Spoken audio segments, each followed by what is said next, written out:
Togo AES. La CEDEAO a cherché et a trouvé.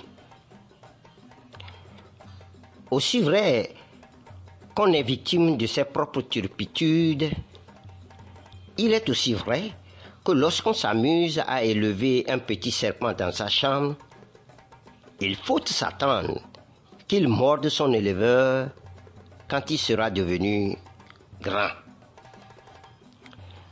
La CEDEAO, depuis des décennies, a fermé les yeux, sinon a cautionné les travers du régime RPT uni contre le peuple souverain du Togo.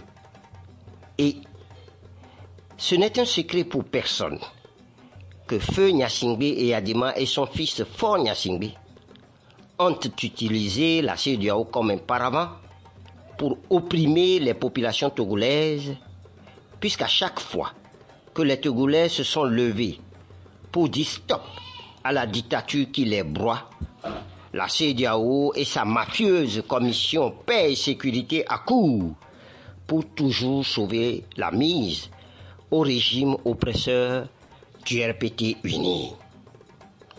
Que d'avanie, que de perfides résolutions et que de diplomatie surannée et intéressée la CEDEAO n'a-t-elle pas déroulé au Togo pour maintenir en place un pouvoir dont le peuple togolais ne veut plus? Bien sûr que les chefs d'État de l'organisation sous-régionale ouest-africaine ont été d'une malveillance sans borne envers les Togolais que nous sommes. Ils ont, en toute connaissance de cause, appuyé avec des décisions alambiquées le régime togolais actuel qui continue de faire couler le sang du peuple togolais pour la servir en vue de se maintenir indéfiniment au pouvoir. L'ensemble des populations togolaises en reste marqué à jamais. En 1993 et le 25 et 30 janvier, la CEDEAO a brillé par son inaction quand l'armée et les miliciens du RPT avaient massacré les manifestants à Flot-Jardin et quand les populations de Lomé et de ses environs ont dû, pour sauver leur vie, pris le chemin de l'exil par centaines de milliers. La CEDEAO, dans sa funeste option de n'être que du côté du plus fort, a joué sa perfidie à fond pour imposer que Fort Gnassingbé soit candidat à l'élection présidentielle de 2005, après que celui-ci a perpétré coup sur coup un coup d'État militaire, puis un coup d'État constitutionnel pour s'arroger le pouvoir à la suite du décès de son père. Quelqu'un qui peut gagner une élection s'amuserait-il à faire un coup d'État? Cette seule question devrait amener la CEDEAO à réfléchir mieux. Le résultat, après la présidentielle de 2005, tout le monde le sait. C'est un pogrom qui a coûté la vie à plus d'1 millier de Togolais, avec plusieurs disparus non retrouvés jusqu'à ce jour. Les Nations Unies, pour atténuer l'ampleur de cette barbarie aveugle et inhumaine, diront qu'il y a eu entre 400 et 500 morts, point final, sans aucune action diligente à l'endroit du peuple profondément meurtri. La CEDEAO, toujours elle, ne s'est pas privée en 2018 de liquider purement et simplement la grogne populaire des Togolaises et des Togolais qui étaient dans les rues un an durant, sur toute l'étendue du territoire et dans toute la diaspora, réclamant le départ immédiat de Fort Gnassingbé, dont la gouvernance calamiteuse exacerbait tout le monde. C'est aussi une vérité que la commission paix et sécurité de cette CEDEAO, qui avait érigé son quartier général au siège de la BIDC à Lomé, faisait feu de tout bois pour permettre au régime de reprendre la main. L'argent liquide aurait passé par là, comme le susurrait Monsieur Tout-le-Monde en ce temps-là. Finalement, c'est la conférence des présidents de la CEDEAO à Lomé le 31 juillet 2018 qui a, avec un grand mépris pour le peuple togolais, imposé une feuille de route qui a fait la part belle à Faure Gnassingbé et son régime.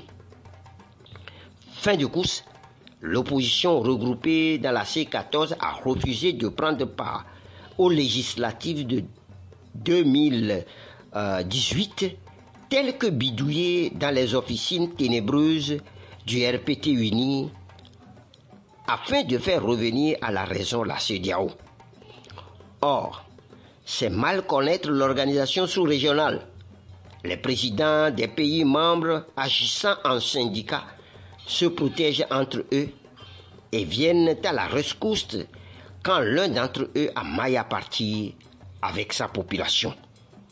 Et, depuis, le Togo va de rebuffade en rebuffade. C'est un pays où les gouvernants sont au-dessus de la loi. Pire, c'est sans ménagement qu'ils suppriment uniquement les lois qui ne leur conviennent plus pour en prendre d'autres tout aussi iniques qu'ils sont les premiers à violer. C'est bien le régime RPT uni qui a mis à mal tout le temps le protocole additionnel de la CEDEAO sur la démocratie, en modifiant chaque fois et en pleine campagne électorale les lois qui régissent les élections, et cela au nez et à la barbe des observateurs stipendiés de la CEDEAO.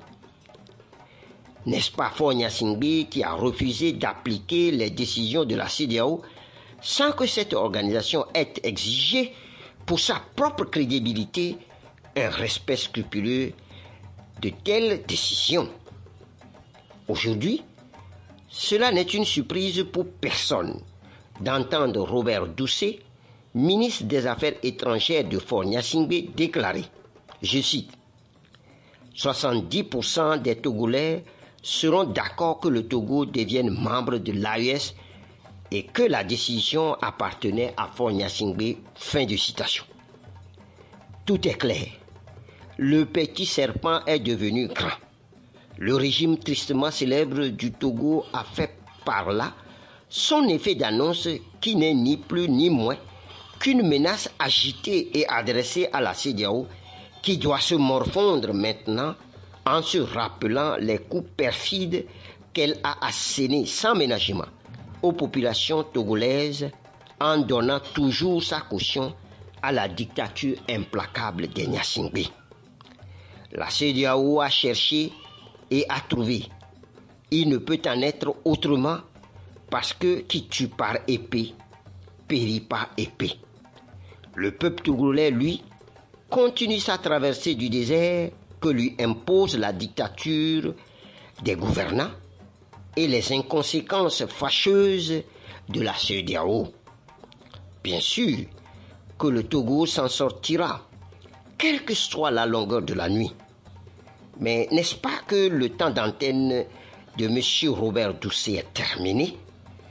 Parce qu'il est inutile d'aller palabrer à Berlin sur la balkanisation de l'Afrique opérée en 1885 ou de propager avec propension à l'UA que la traite négrière et la colonisation sont des crimes contre l'humanité, alors qu'on avait couru derrière l'ancien colonisateur et obtenu de lui la Légion d'honneur.